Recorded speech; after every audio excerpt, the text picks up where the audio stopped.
Bien, gracias por continuar con nosotros aquí en Revista 110. Ya está con nosotros César Amadeo Peralta, quien nos visita habitualmente. Él es abogado penalista. Vamos a aprovechar la oportunidad, luego de saludarlo, de preguntarle una inquietud que teníamos, a consultarle con respecto a una inquietud que teníamos desde muy temprano en la mañana. Si prescribe los casos de corrupción, ¿qué establece penalmente la legislación dominicana en cuanto a la prescripción o no de los casos de corrupción? Algunos dicen que a los 10 años y otros dicen que nunca. Buenos días. Buenos días. Aprovecho la ocasión para desearles feliz Navidad a ustedes y a todo el país. Muchas gracias. En relación con esa pregunta de si los delitos de corrupción prescriben, aprovecho la oportunidad para aclarar. En el actual Código Penal, le hacen el Código Viejo, la corrupción sí prescribe. Y le voy a poner un ejemplo figurado con nombre y apellidos. Cuando se inició el caso Odebrecht, se involucraron a varias personas en ese proceso. Entonces, al final de cuentas, ¿qué decidió la propia Procuraduría General de la República? Tú el que era de cuando Hipólito para afuera. Exacto, para afuera, pero la realidad de eso era que esos delitos estaban prescritos frente a ese Código Penal, al Código Penal actual, al Código Viejo. Ahora, por si se confunden muchos miembros de la población, el nuevo proyecto del Código Penal sí traería una disposición donde la corrupción no prescribe y se mantendría en el tiempo, pero todo eso viene también enlazado con algunos convenios internacionales de la cual la República Dominicana es signataria. Ahora, la ley interna del país establece, sobre todo en el artículo 439, si mal no recuerdo, del Código Procesal Penal, inclusive hasta las causas de extinción de la corrupción de los delitos. Pero ya entendemos por qué no lo aprueban el Código.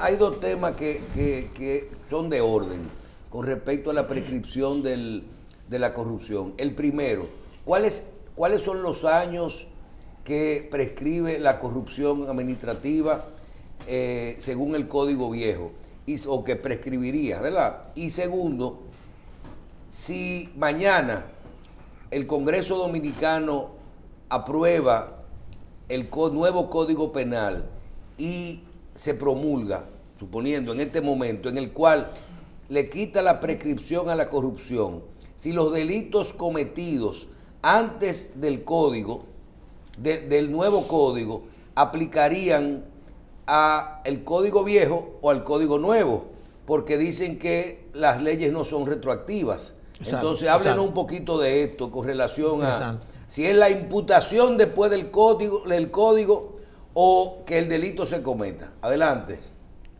Ciertamente, y también para que el país se edifique sobre eso, las leyes no tienen efectos retroactivos. En el momento en que se ha aprobado el nuevo Código Penal, ese código de seguro traerá una disposición que dice: este código entrará en vigencia dentro de un año, dentro de 2 años. Entonces, a partir de ese año o de los 2 años que disponga la promulgación, el que cometa un acto de corrupción, a partir de ahí. A partir de ahí. Claro. Exacto. No tiene efecto retroactivo. Exacto. Sería juzgado con ese código a partir de ahí. Entonces, ahora dígame una cosa. ¿Cuáles son las fechas? Mira, el tiempo. Mira, actualmente en el viejo código... 3 años o 5 años. Los delitos prescriben al vencimiento de la mayor pena a imponer por cada delito. Un ejemplo figurado también para que nos entiendan. En un caso de falsificación, la pena mayor es de 10 años de prisión. O sea, 10 años prescribe. Entonces a los 10 años prescribe. Si usted no se querelló, si su proceso no se inició antes de esa fecha, su caso prescribió frente al código. Otro caso más sencillo. Hasta 10 años. Pero hay una diferencia Exacto. Por ejemplo, yo te mencioné la falsificación, que es un delito grave, pero hay un delito muy común en la República Dominicana, que es la estafa. La estafa prescribe Así como que usted se acuerda de todo, doctor, ¿cuál es la pena máxima por comprar ser un funcionario y hacer una licitación, no hacer una licitación para comprar unas cosas en el Estado? O sea, comprar sin concurso. La ley de compra. Lo que pasa es que ahí entran disposiciones administrativas, la ley de compra y contrataciones. Entonces eso prescribe como a los 6 meses. Hasta que alguien reclame. Exacto. Hay que ver el caso en específico, pero sería el Ministerio Público y a veces hasta la propia Dirección de Contrataciones quien tendría que imputarle a un funcionario a la comisión de algún delito que tenga que ver vinculado con el hecho que mencionaste, a coalición de funcionarios, a tráfico de influencias, a corrupción, a concusión, a todo ese tipo de delitos que prevé la ley de lavado de activos. Pero ¿qué dice la Constitución, licenciado? Sí, ahí va. La Constitución de la República, en el artículo 146, habla de la proscripción de la corrupción.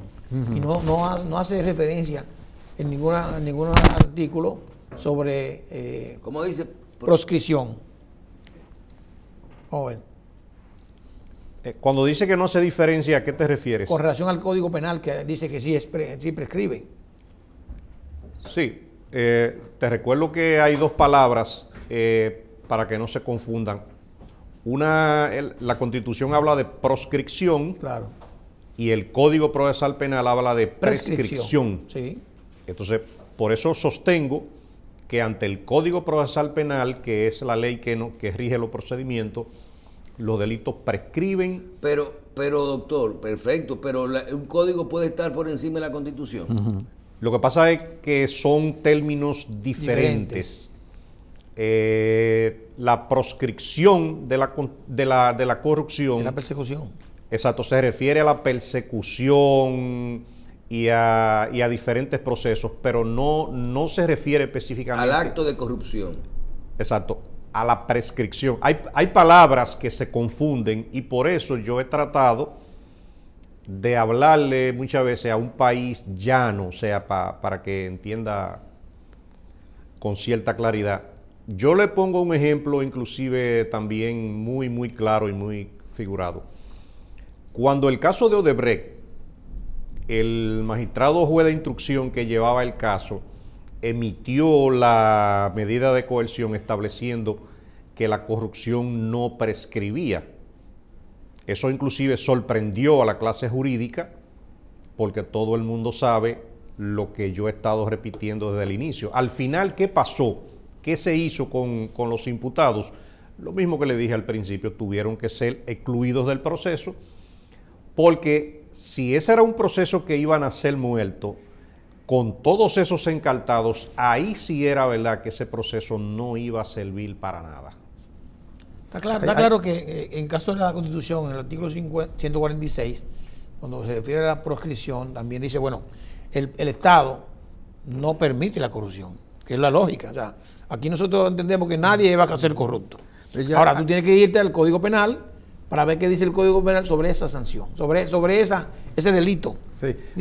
También preguntarle al licenciado, porque él dice que le quiere hablar llanamente al público que nos miran. Sí, que nos mira. Entonces, vamos a aclarar los dos términos, proscribir y prescribir.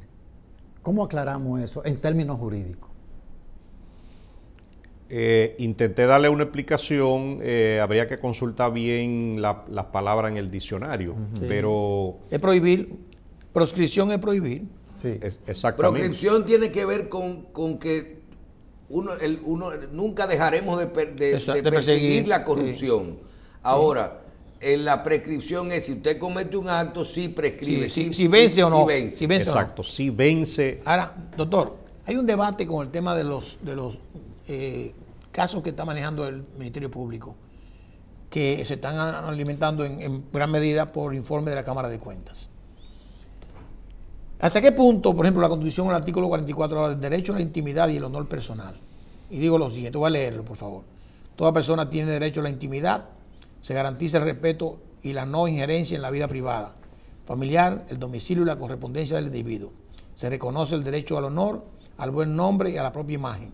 Toda autoridad o particular que los viole está obligado a resarcirlos o repararlos conforme a la ley. Por tanto, y me voy a referir al inciso número 4, no defendiendo a nadie, sino digamos que guardando el derecho al debido proceso.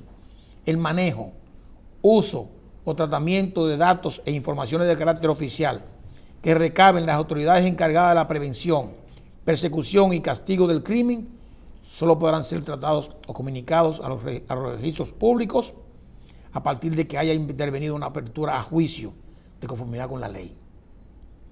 Me queda claro que en ninguno de los casos que hay ahora hay apertura a juicio. Por lo tanto, todo lo que se está diciendo, tanto del informe de la Cámara de Cuentas, no debería ser público, igual que del Ministerio Público. Ciertamente esa disposición está claramente expresada. Nosotros estamos en una era inclusive digital, periodística y de un acceso fácil a la información, que inclusive ha permitido la comisión de esas faltas graves. El que se filtren todas esas informaciones de la Cámara de Cuentas, lo primero que tendría que hacer el afectado es solicitar el reclamo de esos derechos. También probar quién fue que lo filtró, cómo se filtró. No están filtrados, están publicados en la Cámara de Cuentas, en la página web. Exacto, entonces son los afectados los que tendrían que reclamar el resarcimiento de ese derecho establecido en ese artículo, inclusive reclamar hasta daños y perjuicios por violación a esa disposición. ¿Y eso no tumba el caso? No.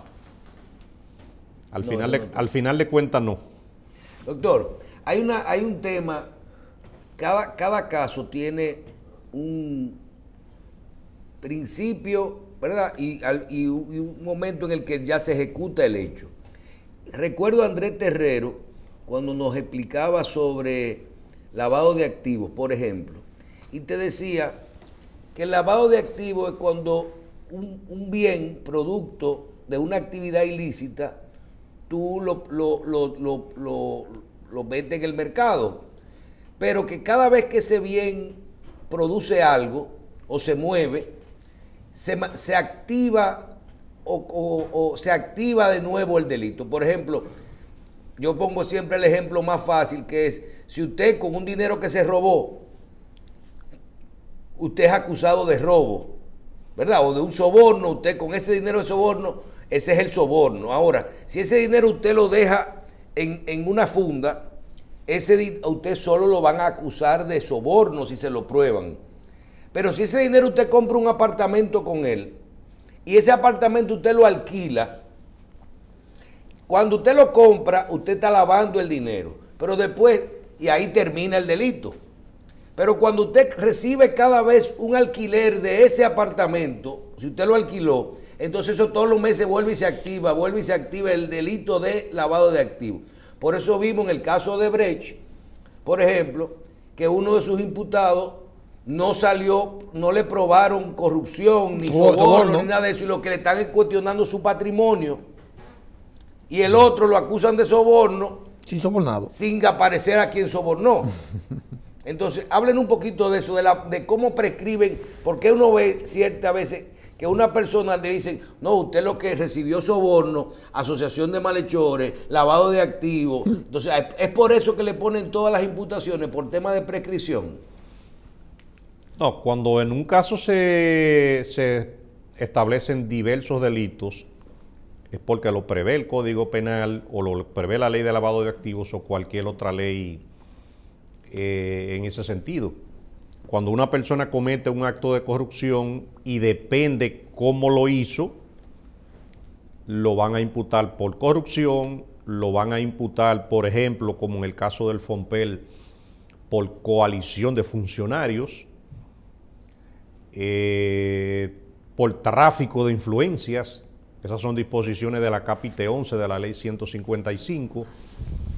Y en relación a la pregunta también que hacías, tú te estabas refiriendo, esos son delitos continuos, y es cuando una persona se roba un dinero inclusive puede hasta aperturar un certificado financiero, puede comprar un apartamento, puede alquilarlo, va a recibir beneficios de un dinero que proviene del lavado de activos. Pero al final de cuentas, ese tipo de delitos, la ley le pone un término, o sea, no son eternos en el vencimiento. Al final de cuentas, el delito principal pudiera ser el delito de corrupción. Entonces nunca va a entrar en lavado. Entra en lavado porque eso tiene una prescripción inclusive muy elevada, depende cómo lo hicieran frente a la ley de lavado de activos. La prescripción puede andar y una eventual en ley 20 años. de extinción de dominio, ¿qué aportaría a esta situación? Mira, la ley de extinción de dominio es una ley que yo la he definido para el Estado Dominicano ganar, ganar, ganar. El Estado Dominicano ahí no pierde nada. Así es. De hecho, siempre me voy a sorprender el por qué no ha sido aprobada, a quién no le conviene que esa ley se apruebe. El Estado Dominicano tendría una facultad bastante breve, bastante ágil, para incautar cualquier tipo de bien de una persona que esté acusada de un delito, por ejemplo, en España, pero tenga bienes en República Dominicana. Va a poder de manera inmediata incautar esos bienes y abrir un proceso. Actualmente en República Dominicana, si una persona está cometiendo un delito en Bélgica al día de hoy y tiene bienes en República Dominicana, pero aquí él no ha cometido nada, le sería muy difícil a las autoridades darle persecución al delito que cometieron en Bélgica y al fruto de los bienes que se encuentran aquí. Pero la ley de extinción de dominios, al igual que el nuevo Código Penal y al igual que algunas legislaciones que andan por ahí, definitivamente a alguien no le convienen, porque son leyes que le convienen al país, el país no tiene nada que perder, mas sin embargo nuestros legisladores se han hecho de la vista gorda para no aprobar ese tipo de ley. ¿Por qué será? De hecho, también le hago un comentario adicional en ese sentido, y lo he dicho en otras ocasiones. El nuevo Código Penal para la República Dominicana será de alto beneficio porque trae actualización de delitos, aumento de penas, establecería un sistema un poco más moderno que ese Código Penal viejo de 138 años atrás. Entonces, ¿qué es una actualización de un delito, doctor? Por ejemplo... Un delito electrónico que no estaba contemplado en el... No, por ejemplo, el nuevo Código Penal trae sanciones de 20 años de prisión por delitos piramidales. Un delito piramidal, los delitos piramidales no existen en el viejo código. Entonces, habría que juzgarlo en el viejo código por estafa. Por estafa. La estafa tiene un máximo de 2 años de prisión. Por eso yo siempre he dicho, hay gente que han repetido en los tribunales que yo le hago a cualquiera 2 años de prisión por 25 millones de pesos que yo le haya estafado. Entonces, en ese nuevo Código Penal, las estafas piramidales, por ponerle un ejemplo concreto, tienen 20 años de prisión y pudiera ser más. Si esa estafa, como siempre, viene acompañada de asociación de malhechores, pero también ahí hay lavado de activos. Entonces, cuando las personas se verían frente a esa ley, posiblemente dejen de robarle el patrimonio a una persona mediante maniobras fraudulentas como ha estado ocurriendo. Pero, señor Peralta, usted me ha dado una clave porque yo digo, 20 años luchando por aborto y 3 causales, cuando en verdad puede subyacer un interés mucho mayor y de grupos económicos más poderosos en evitar que se apruebe ese código. Ciertamente yo he intentado llamar la atención del país diciéndole el tema de las 3 causales del aborto, eso lo pusieron estratégicamente para entretener a la población, entretener a la Iglesia Católica, entretener a los grupos sociales y tumbar el código. Solamente ese nuevo Código Penal, no sé al final de cuentas cómo han llegado a modificarlo, pero solamente en 4 artículos eran los controversiales. Pero luego cerca de 480 artículos traería nuevamente ese código que son de beneficio para el país. Y un interés primordial que había de que ese código no fuera aprobado, siempre lo dije. En el 2014, cuando el Tribunal Constitucional anuló el nuevo Código Penal que había sido mal aprobado, si para esa fecha ese código hubiese entrado en vigencia, la situación procesal penal de los imputados de delitos de corrupción hubiese sido bastante complicada.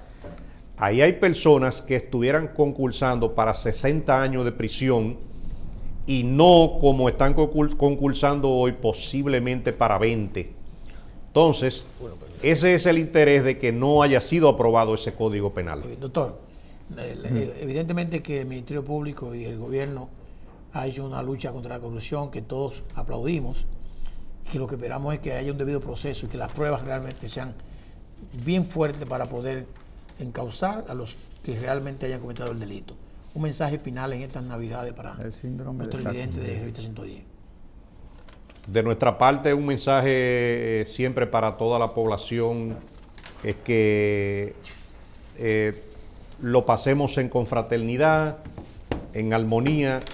Viene un año que esperamos que sea muy venturoso para la República Dominicana, aunque vendría cargado de muchos expedientes de corrupción. Bien. Muchas gracias. Vamos a agradecer a César Amadeo Peralta su participación con nosotros, a felicitarlo y a todos ustedes a desearles de parte de este programa, creo que en el nombre de todos, una muy feliz Navidad. Cuídense, no traten de mantener distanciamiento en lo posible de todos sus propios familiares y que hay tiempo para todo, ¿verdad? Pero además vamos a tratar de aguantar un poco más esta situación, porque parece ser que la situación es difícil en este momento con respecto a los brotes de COVID en República Dominicana. Quédese en su casa, quédese en su casa. Sí, busque su familia temprano. No hay que darse tanto cariño. Hagan la prueba, lo que está sospechoso. No hay tiempo para una prueba rápida. Hay un brote que las pruebas no son suficientes. Sí. Vamos a decirle a la gente mucha Hay una prueba felicidad familiar ahora. Que hoy es, además, hoy es viernes. y el cuerpo lo sabe.